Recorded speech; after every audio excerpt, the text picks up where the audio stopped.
Joining us now is EWTN News Rome Correspondent Colm Flynn, and he leaves for Iraq with the Pope on Friday. Colm, thank you so much for joining us. Tell us, will the Pope be traveling anywhere near where these rockets hit?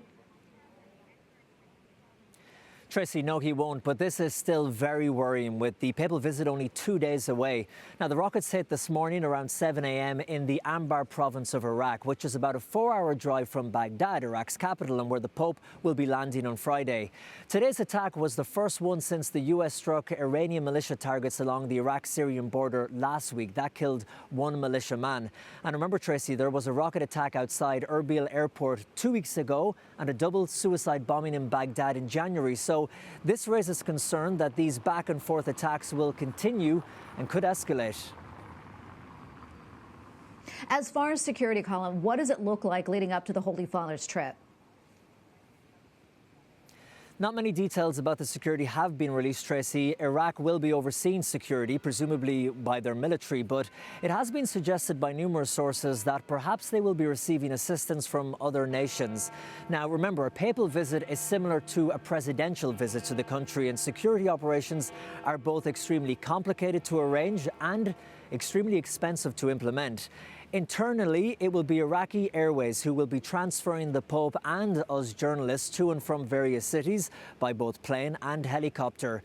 And it is believed that the famous Pope-mobile with the bulletproof glass, that will not be used on this trip, but instead the Pope will be travelling in a closed armoured vehicle with a heavy escort when travelling by road. And Colm, what about the Iraqi Christians? How are they preparing for the visit? The finishing touches are being put in place ahead of the visit. Officials have improved the roads and the streetlights, and they've set up crowd control barriers.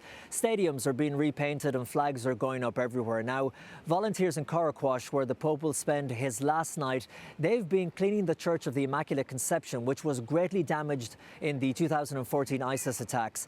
The city of Karakosh is located in the Nineveh Plains, which is the heartland of Iraqi Christians. Christian communities in other parts of Iraq where the Pope will not be visiting, they're getting ready as well. In the nearby city of Bartella, some deacons were recently ordained, and many young boys have also joined to serve as altar boys.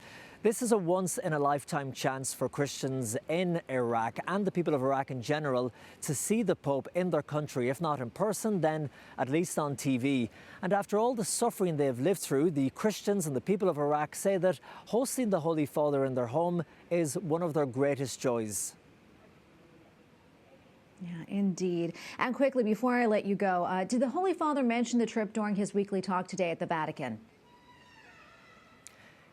He did, Tracy. The Holy Father said that he wanted to visit Iraq for such a long time, and he recalled that the Iraqi people are waiting as they waited for St. John Paul II, who was unable to attend in 2000 when negotiations broke down with the government of then Iraqi leader Saddam Hussein.